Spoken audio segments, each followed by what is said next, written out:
Жарим свежую сорожку, которую я сама поймала. Рыбку почистили, убрали внутренности и сделали надрезы по всей тушке с двух сторон.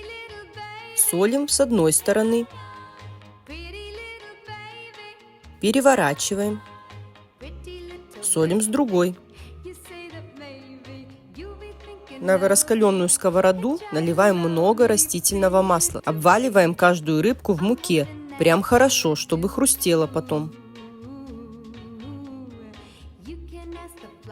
И отправляем на сковороду.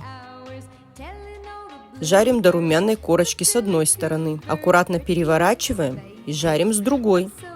Фишка в надрезах. Мелкие косточки зажариваются, и потом их можно не выбирать. И вот такая золотистая красотка у нас получилась. Приятного аппетита!